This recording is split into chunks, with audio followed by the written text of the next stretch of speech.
فرمایا ان اللہ و ملائکتہ، بے شک اللہ تعالیٰ اور اس کے فرشتے یصلون علی النبی، نبی پر رحمت بھیجتے ہیں، یعنی فرشتے تو رحمت کی دعا کرتے ہیں اور اللہ رحمت بھیجتا ہے۔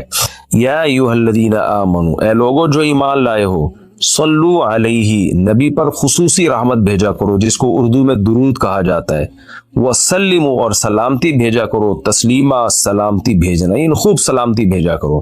تو یہ آیت جب اس آیت کی وجہ سے علماء نے یہ مسئلہ فقہاء نے بیان کیا ہے کہ زندگی بھر میں ایک مرتبہ درود بھیجنا ہر مسلمان پہ فرض ہے، کیونکہ اللہ نے حکم دیا ہے، اور الامر بشیء لا یقتضی التکرار، جب کسی بات کا آرڈر دیا جاتا ہے نا تو وہ ایک دفعہ کرنے سے وہ آرڈر پورا ہو جاتا ہے۔ تو اللہ نے ہمیں درود کا حکم دیا، تو زندگی میں ایک دفعہ بھی اگر ہم درود پڑھ لیں گے تو یہ فرض ادا ہو جائے گا، جیسے کہ کلمہ توحید زندگی میں ایک دفعہ پڑھنا فرض ہے، باقی جتنا پڑھے اتنا اچھا ہے۔ اور جب کسی مجلس میں نبی صلی اللہ علیہ وسلم کا ذکر کیا جائے تو ایک مرتبہ اس میں درود پڑھنا واجب ہے، فرض نہیں ہے۔ فرض اور واجب ایک اصطلاح ہے۔ فرض کا مطلب ہوتا ہے جس کی دلیل یقینی اور قطعی ہو، تو چونکہ قرآن نے درود پڑھنے کا حکم دیا تو وہ چونکہ یہ نہیں اللہ نے کہا کہ ہمیشہ پڑھتے رہا کرو، بلکہ پڑھو، تو ایک دفعہ پڑھنا اس قطعی یقینی دلیل کی وجہ سے فرض ہے۔ تو فرضیت ایک ایسی چیز ہوتی ہے جس کا انکار کرنے سے انسان کافر ہو جاتا ہے، کیونکہ اس کی دلیل بہت مضبوط ہوتی ہے۔ اور دوسری حدیث میں آتا ہے کہ وہ شخص بخیل ہے کہ میرے سامنے اس کا تذکرہ کیا جائے اور مجھ پر درود نہ پڑے۔ تو اس حدیث یہ چونکہ خبر واحد ہے، کیونکہ ظاہر ہے قرآن جس طرح تواتر کے ساتھ ثابت ہے، اس طرح اخبار احاد جو خبر واحد ہوتی ہیں وہ اس طرح تواتر کے ساتھ ثابت نہیں ہوتی، تو اس میں تعویل کا بھی امکان ہوتا ہے۔ تو اس لیے فقہاء، خاص طور پر احناف جو ہیں، فقہاء حنفیہ، انہوں نے فرض اور واجب ایک ٹرم بنائی ہے شرعی مسائل کو سمجھانے کے لیے۔ تو اس لیے انہوں نے کہا کہ جب کسی مجلس میں نبی کا نام آئے نا تو اس مجلس میں ایک دفعہ کم سے کم درود پڑھنا واجب ہے۔ واجب کا درجہ تھوڑا سا فرض سے نیچے ہوتا ہے کیونکہ وہ حدیث سے ثابت ہے۔ تو اور پھر جب بار بار نبی کا نام آئے تو پھر بار بار پڑھنا واجب نہیں ہے کیونکہ اس میں حرج ہے۔ ہاں مستحب ضرور ہے کہ جتنی دفعہ پڑھیں، جب بھی نبی صلی اللہ علیہ وسلم کا نام آئے تو لازمی درود شریف پڑھا کریں، یہ تو مستحب ہے۔ نبی صلی اللہ علیہ وسلم نے فرمایا جس شخص نے مجھ پہ ایک دفعہ درود پڑھا اللہ اس پر 10 رحمتیں نازل کرتے ہیں اور اس کی 10 خطاؤں کو معاف کرتے ہیں۔ تو بہت زیادہ فضیلت ہے درود شریف پڑھنے کی۔ اور یہ بڑی عجیب بات ہے کہ درود شریف جو ہے یہ اصل میں اللہ کی عبادت ہے۔ یہاں میں آپ کو ایک دلچسپ مسئلہ بھی بتاتا چلوں۔ شرعی مسئلہ یہ ہے کہ جب ہم کوئی منت مانتے ہیں نا، منت کہ اگر اللہ نے میرے مریض کو شفا دے دی تو میں اتنے روزے رکھوں گا، میں یہ کروں گا، میں یوں کروں گا، تو اس عمل کو منت کہا جاتا ہے کہ باقی اگر آپ ٹھیک ہو گئے تو آپ پر لازم ہوتا ہے کہ آپ وہ کام کریں۔ تو منت میں یہ ضروری ہے کہ آپ جس چیز کی منت مانیں وہ عبادت مقصودہ ہو اور اس کی جنس میں سے لازم بھی ہو، یعنی عبادت میں کامل عبادت ہونی چاہیے، وہ عبودیت کا عنصر اس میں ہو۔ جیسے آپ نے منت مانی کہ اگر جو ہے میں امتحان میں پاس ہو گیا تو میں 3 روزے رکھوں گا، تو روزے عبادت ہے، مقصود ہے، یعنی عبادت مقصودہ میں سے۔ لیکن اگر آپ نے منت مانی کہ میں اگر امتحان میں پاس ہو گیا تو میں وضو کروں گا، تو وضو چونکہ مقصود نہیں ہے، عبادت مقصودہ نہیں ہے، وضو سے مقصد تو نماز ہوتی ہے، تو وہ منت آپ کے اوپر لازمی نہیں ہوگی۔ آپ نے اگر منت مانی کہ جی میں صدقہ کروں گا، تو صدقہ عبادت مقصودہ ہے اور اس کی جنس میں سے جو زکوٰۃ ہے وہ واجب بھی ہے۔ روزے کی جنس میں سے رمضان کا روزہ واجب ہے۔ آپ نے نفل نماز کی منت مانی تو بھی منت پورا کرنا آپ پر لازم ہے، کیونکہ نفل نماز جو ہے وہ عبادت بھی ہے اور اس کی جنس میں سے یعنی فرض نماز آپ پر لازم بھی ہے۔ تو اگر دونوں میں سے ایک شرط بھی نہیں پائی جائے گی تو منت پھر منعقد ہی نہیں ہوتی ہے۔ جیسے آپ نے کہا کہ میں جو ہے وہ اگر امتحان میں کامیاب ہو گیا، پاس ہو گیا، تو میں جو ہے اپنے والدین کی خدمت کروں گا، تو یہ خدمت ثواب تو بہت ہے لیکن عبادت مقصودہ نہیں ہے، عبادت مقصودہ نہیں ہے۔ تو یہ منت آپ پر پورا کرنا لازم نہیں ہوگی، خدمت تو کرنی چاہیے، ماں باپ کی خدمت سے بڑھ کر تو دنیا میں کوئی نیکی نہیں ہے، لیکن عبادت مقصودہ نہیں ہے۔ مقصودہ کا مطلب نماز، حج، یہ سب چیزیں جو ہے نا مقصود میں آتی ہیں۔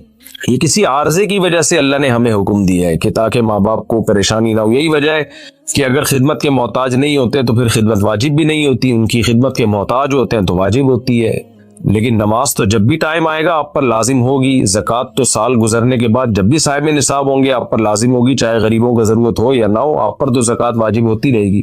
تو اب علماء کا اختلاف ہوا ہے کہ اگر کوئی شخص درود شریف کی منت مانتا ہے تو کیا اس پر درود شریف کی منت پوری کرنا لازم ہے؟ تو بعض علماء نے کہا کہ نہیں, کیونکہ درود شریف بھی عبادت مقصودہ میں سے نہیں ہے. اس کی پہلے میں اور آسان مثال دیتا ہوں, جیسے تلاوت. علماء کہتے ہیں اگر کوئی یہ منت مانتا ہے کہ اگر میں امتحان میں کامیاب ہو گیا تو میں 3 پارے تلاوت کروں گا, تو یہ منت پوری کرنا بھی واجب نہیں ہے, کیونکہ قرآن پڑھنا بہت زیادہ ثواب تو ہے لیکن عبادت مقصودہ نہیں ہے. بلکہ مقصد قرآن سے کیا ہے کہ آپ کا دل بنے اور آپ کو آخرت کی یاد تازہ ہو, آپ کو شرعی حکام کا علم ہو. ثواب بہت ہے, ہر ثواب کا کام اصطلاحی عبادت نہیں ہوتا, خوب سمجھ لیں. عبادت کی بھی 2 قسمیں ہیں, ایک عبادت ٹرم ہے, اصطلاح ہے, اور ایک عبادت مجازن. ہم عبادت ہر اچھے کام کو عبادت کہتے ہیں. اس لحاظ سے تو کھانا کھانا بھی عبادت ہے کہ اگر آپ کی نیت اچھی ہے اس سے. لیکن ایک ہوتی ہے مقصود عبادت, تو مقصودہ عبادت میں سے نہیں ہے. ثواب بہت ہے قرآن کی تلاوت کرنا, اللہ سے محبت کی علامت ہے. بغیر سمجھ کے پڑھنا بھی بہت بڑی نیکی ہے, قرآن بغیر سمجھ کے پڑھنا بھی. لیکن قرآن کی تلاوت کی منت جو ہے وہ منعقد نہیں ہوتی. تو اسی طرح اب یہ اختلاف ہوا ہے کہ اگر کوئی درود شریف کی منت مان لیتا ہے کہ اگر میں امتحان میں کامیاب ہو گیا تو میں 100 دفعہ درود شریف پڑھوں گا, تو کیا یہ منت پوری کرنا واجب ہے یا نہیں؟ تو بعض علماء کہتے ہیں کہ واجب نہیں ہے. وجہ اس کی ہے کہ درود شریف عبادت مقصودہ نہیں ہے, کیونکہ درود شریف کا مقصد تو یہ ہے سید الانبیاء محمد صلی اللہ علیہ وسلم سے محبت کا اظہار, تو یہ نماز روزے کی طرح نہیں ہے. لیکن راجح قول یہ ہے جس پہ فتویٰ دیا گیا ہے کہ یہ منت پوری کرنا واجب ہے, کیونکہ درود شریف عبادت مقصودہ ہے, اور عبادت مقصودہ ہے اور اس کی جنس میں سے واجب بھی ہے, فرض بھی ہے. تو فرض کیسے؟ کیونکہ قرآن نے ہمیں حکم دے دیا. اب زندگی میں ایک دفعہ درود شریف پڑھنا فرض ہو گیا, یہ مسئلہ تو آسانی سمجھ میں آ گیا کہ فرض کیسے. اب یہ ایک سوال پیدا ہوتا ہے عبادت مقصودہ کیسے ہے؟ نبی صلی اللہ علیہ وسلم کی تو عبادت جائز ہی نہیں ہے. اس کا بڑا دلچسپ جواب دیا حضرات فقہا نے کہ درود شریف اصل میں اللہ کی عبادت ہے جو ہم اللہ کو خوش کرنے کے لیے کرتے ہیں, کیونکہ اللہ نے ہمیں آرڈر دیا ہے. اور اس میں عبادت کا عنصر, عبادت کہتے ہیں جس کی جو ہے وہ جس میں عبودیت کا عنصر ہو, آپ بطور غلام جو کام کر رہے ہو, جس میں آپ کو لاجک پوچھنے کی بھی اجازت نہیں ہوتی. جیسے 5 نمازیں فرض ہے نا, اب کیوں فرض ہیں؟ لاجک کی بھی ہمیں حکم نہیں, ہم نے پڑھنی ہے. روزہ فرض ہے, اس کی حکمت اللہ نے بیان کی, لیکن وہ حکمت نہ بھی ہو تو روزہ رکھنا پڑے گا. تو درود شریف بھی عبادت مقصودہ میں سے ہے, اس لیے کہ اللہ نے ہمیں حکم دیا تو ہم اللہ کو خوش کرنے کے لیے اللہ کی غلامی کے طور پر پیغمبر پر درود بھیجتے ہیں. تو اس سے درود شریف کی اہمیت بہت زیادہ بڑھ جاتی ہے, اور اس میں بہت ساری حکمتیں حاصل ہو جاتی ہیں کہ ہم اللہ کو راضی کرنے کے لیے, کیونکہ اللہ نے ہمیں حکم دیا ہے, جیسے نماز کا حکم دیا, زکوٰۃ کا حکم دیا, اللہ نے کہا کہ تم یہ عبادت کرو گے میری, یہ ہوگی میری, کیونکہ دعا عبادت ہے. دعا میں کیا ہوتا ہے, ہم اللہ سے بھکاریوں کی طرح مانگتے ہیں. تو اللہ نے کہا اور دعائیں تم مانگو نہ مانگو, یہ والی تو اسپیشلی تم پہ فرض ہے. ایک تو طلاق دعا مانگنا ہے نا, لیکن اسپیسیفک کوئی مخصوص دعا مانگنا تو فرض نہیں ہے, لیکن یہ والی دعا مانگنا ہم پہ اللہ نے فرض کیا ہے کہ تم نے پیغمبر کے لیے رحمت کی دعا کرنی ہے, یہ تم پہ فرض ہے, یہ مجھے خوش کرنے کے لیے فرض ہے. تو یہ عبادت ہے, لیکن اللہ کی عبادت ہے اور نبی کے لیے دعا ہے یہ. تو اس سے درود شریف کی اہمیت بھی بہت بڑھ جاتی ہے, اور ہمیں سید الانبیاء صلی اللہ علیہ وسلم کی اہمیت کا بھی پتہ چلتا ہے کہ اللہ نے پیغمبر پہ درود بھیجنے کو اپنی عبادت قرار دے دیا ہے. تو سید الانبیاء صلی اللہ علیہ وسلم کی بھی ویلیو بہت زیادہ بڑھ جاتی ہے. جیسے قرآن میں آتا ہے نا کہ وَرَفَعْنَا لَكَ ذِكْرَكَ, ہم نے آپ کے تذکرے کو بلند کیا ہے. تو کیسے بلند کیا؟ علماء نے اس کا جواب دیا کہ نماز میں بھی درود شریف ہے, اور اتحیات میں نبی صلی اللہ علیہ وسلم پہ سلامتی بھیجنے کو اتحیات کا حصہ بنا دیا گیا ہے, اور اذان میں اشہد ان لا الہ الا اللہ کے ساتھ اشہد ان محمد رسول اللہ کو بھی ایڈ کیا گیا ہے. تو اس سے سید الانبیاء صلی اللہ علیہ وسلم کی بہت زیادہ فضیلت ثابت ہوتی ہے. تو اس لیے درود شریف کا اہتمام کرنا چاہیے. جیسے شریعت میں بعض عبادتیں بعض اوقات میں زیادہ پسندیدہ ہیں, آپ دن میں نوافل پڑھیں اس کا بھی ثواب ملتا ہے, لیکن یہ نوافل آپ رات کے آخری حصے میں پڑھیں تو تہجد بن جائے گی, بہت زیادہ ثواب ہو جائے گا. آپ روزہ رکھیں، عام دنوں میں ثواب ہے، پیر جمعرات کو زیادہ ثواب ہے، ایام بیز میں زیادہ ثواب ہے، رمضان کا تو بہت ہی زیادہ ثواب ہے، عاشورہ کا بھی ثواب ہے۔ تو جیسے جتنی بھی عبادتیں ہیں وہ خاص دن اور خاص اوقات میں ان کی فضیلت بڑھ جاتی ہے، تو ایسے ہی درود شریف کے بارے میں حدیث میں آتا ہے کہ عام دنوں میں بھی درود شریف میں بہت ثواب ملتا ہے، لیکن صحیح حدیث سے یہ بات ثابت ہے کہ جمعے کے دن درود شریف پڑھنا عام دنوں سے زیادہ افضل ہے۔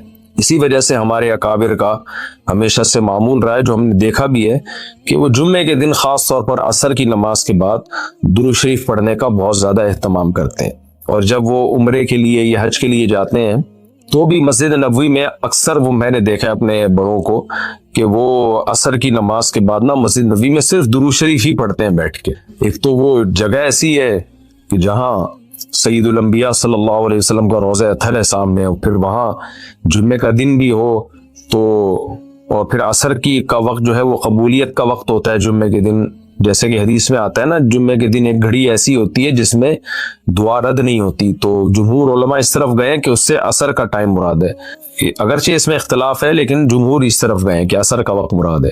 تو جمعے کے دن عصر کے وقت درود شریف کا اہتمام کرنا چاہیے، اور ویسے بھی اگر آپ کو عصر کے وقت ٹائم نہیں ملتا تو جمعے کی نماز کے لیے آپ وقت سے بہت پہلے آ جائیں، نہا دھو کے تیار ہو کے اگلی صف میں بیٹھیں، اور خطیب صاحب کا بیان شروع ہونے سے پہلے آپ تحیت المسجد پڑھنے کے بعد درود شریف کی کثرت کیا کریں۔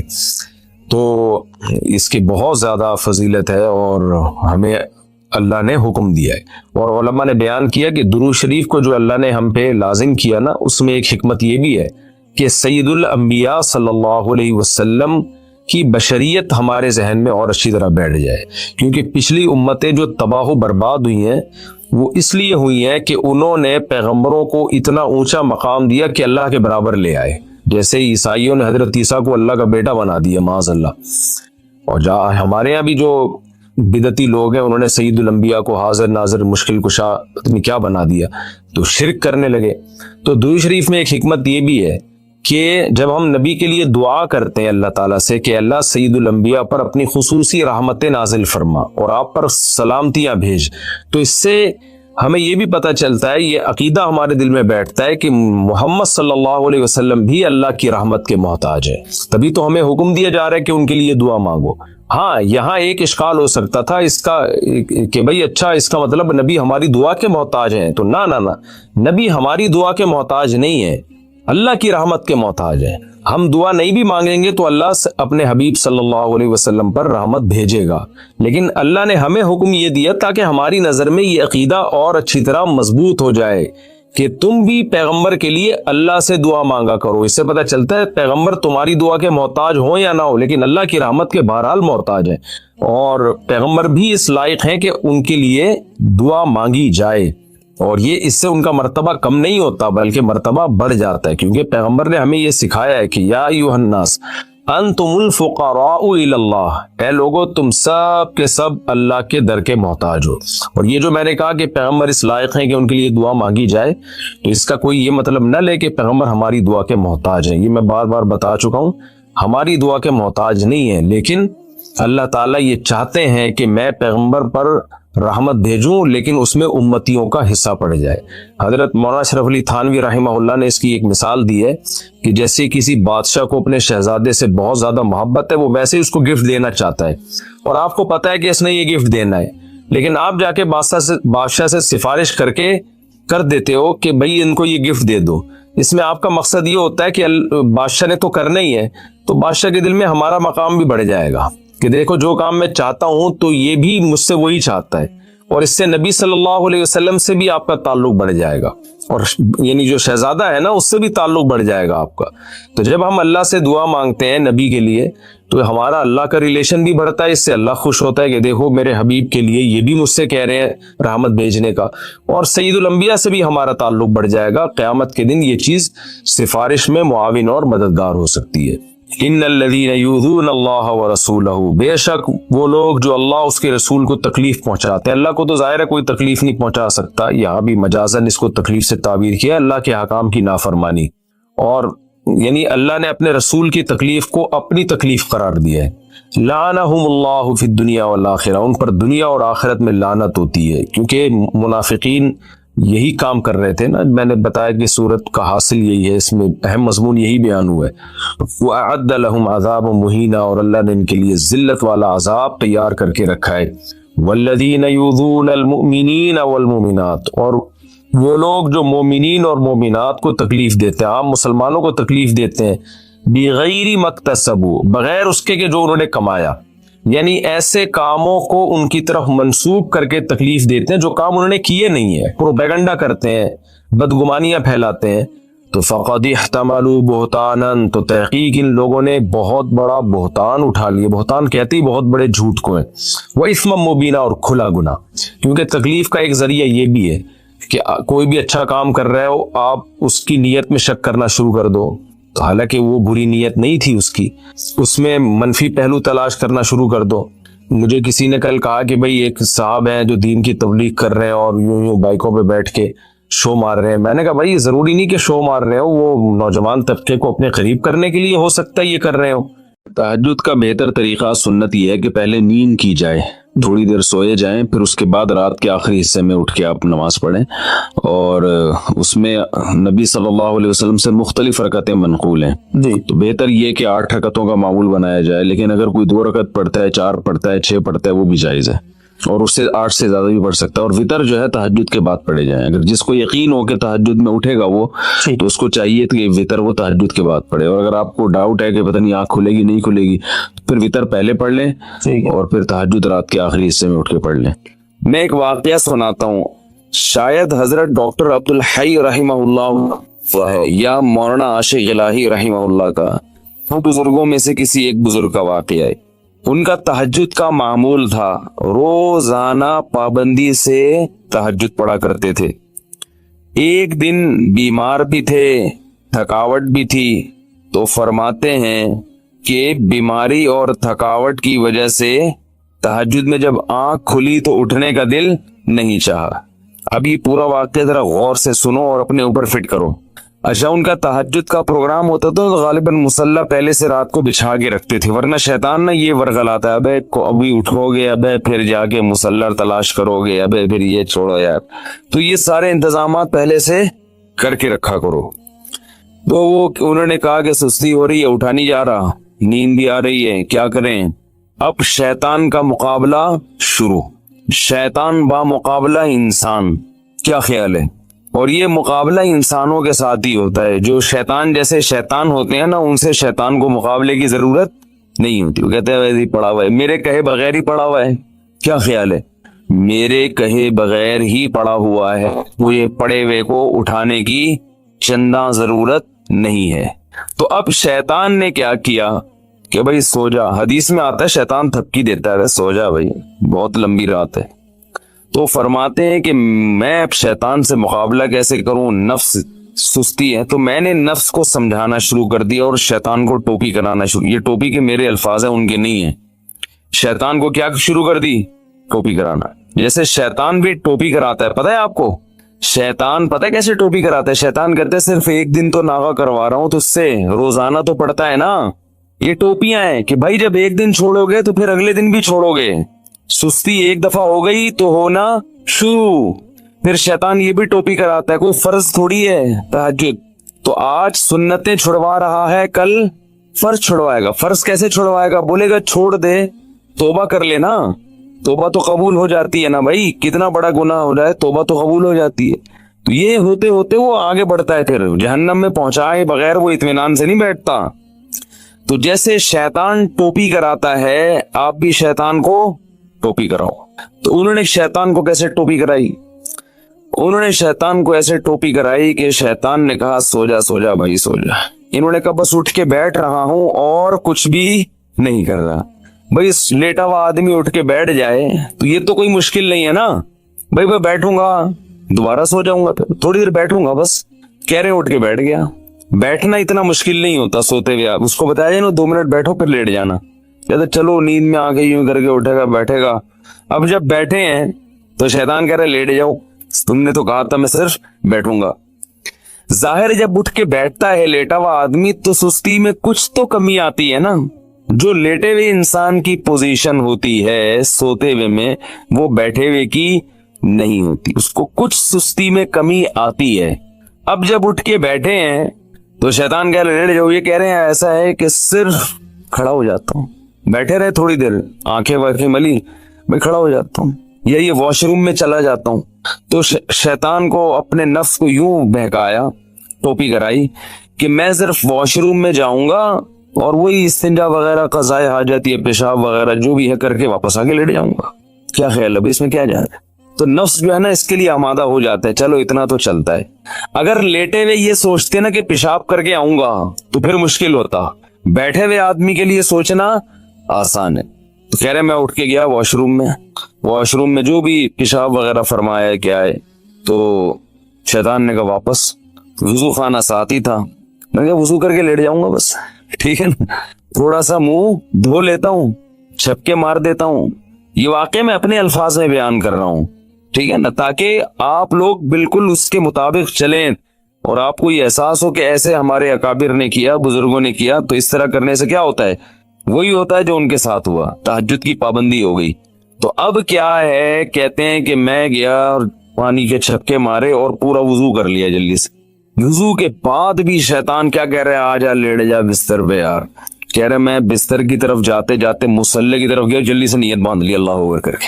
جلدی سے کیا کیا, کیونکہ نیت باندھنے سے پہلے سوچو گے تو شیطان واپس لے جائے گا. تو بھئی اللہ اکبر کہہ کے نیت باندھ لو, پھر دیکھا جائے گا کیا ہوتا ہے. تو نیت باندھ لی تو